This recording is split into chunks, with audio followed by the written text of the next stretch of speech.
Hello everyone, welcome to PWUGC NET. Welcome to this video session जहां पे आज हम बात करेंगे about the latest notification of MP SET examination, Madhya Pradesh state eligibility test of 2025। तो Madhya Pradesh state eligibility test जो है MP सेट एग्जाम 2025 का, उसका नोटिफिकेशन आउट हो चुका है और बहुत जल्द इसकी फॉर्म फिलिंग भी शुरू होने वाली है। ऑफिशियल वेबसाइट पे सीधे चलते हैं और देखते हैं पूरी डिटेल को विस्तार से। MP सेट एग्जामिनेशन कंडक्ट जो कराती है बॉडी, दैट इज MPPSC।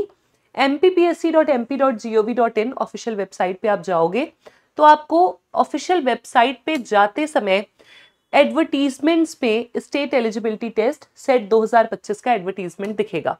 वहां पे आप डॉक्यूमेंट को ओपन करेंगे तो डॉक्यूमेंट हिंदी में है, आप इसे पढ़ सकते हैं। इसमें लिखा हुआ है कि आप mponline.gov.in और उसके साथ mppsc.mp.gov.in इन दो वेबसाइट्स पे जाकर के अपनी फॉर्म फिलिंग कर सकते हैं। जो फॉर्म 25 अक्टूबर से शुरू हो रहा है, 25 अक्टूबर 2025 से ये फॉर्म फिलिंग शुरू हो रही है 20/11 तक, यानी 20 नवंबर तक। और उसके बाद 10 दिन के बाद यानी 30 नवंबर ऑनवर्ड्स यहाँ पे करेक्शन विंडो खुलेगा। जो करेक्शन विंडो में 30 नवंबर नहीं, 30 अक्टूबर से लेकर के ही 22 नवंबर तक करेक्शन विंडो खुला हुआ होगा। जिस करेक्शन विंडो में अगर आपने फॉर्म भरते समय कोई गलती की है तो उसे आप सुधार सकते हैं। अगर आप मध्य प्रदेश के मूल निवासी हैं, मध्य प्रदेश के रहने वाले हैं, तो आप अनुसूचित जनजाति या जाति या अन्य पिछड़ा वर्ग नॉन क्रीमी लेयर, EWS या दिव्यांगजन श्रेणी के आवेदक हैं तो आपको 250 रुपए का फॉर्म मिलेगा। 250 is your form fees. 250 form fees के साथ 40 रुपीज एडिशनल चार्ज है पोर्टल यूज करने का। एंड अगर आप किसी और श्रेणी के हैं, मतलब अगर आप MP के ही अनरिजर्व्ड कैटेगरी के एस्पिरेंट हैं या फिर आप मध्य प्रदेश के बाहर के हैं और किसी भी कैटेगरी के हैं, if you are not a resident of Madhya Pradesh, तब आप SC ST OBC किसी भी कैटेगरी के हैं और MP के बाहर के हैं तो भी आपका जो फॉर्म फिलिंग का फीस होगा that will be 500 plus 40 rupees. और त्रुटि सुधार का 50 रुपए, एक गलती को सुधारने का 50 रुपया यहाँ पर जो कमीशन है वो आपसे ले रही है। लेट फीस सबमिशन का भी कुछ यहाँ पे अमाउंट इन्होंने दिया हुआ है और लेट फीस सबमिशन 2 फेजेस है, उसका भी यहाँ पे इन्होंने अमाउंट दिया हुआ है कि कितना अमाउंट लगेगा।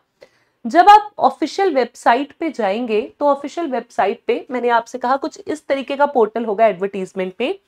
यहीं पर सारे सब्जेक्ट्स का भी नीचे सिलेबस दिया हुआ है। अगर हम पॉलिटिकल साइंस के सिलेबस को खोलते हैं तो ये आपका सिलेबस दिया है, जनरल पेपर का भी सिलेबस वहीं दिया है, आप सिलेबस को गो थ्रू कर सकते हैं। एंड मोर और लेस जो सिलेबस है सेट एग्जाम का वो नेट एग्जाम के आसपास ही आपका होता है।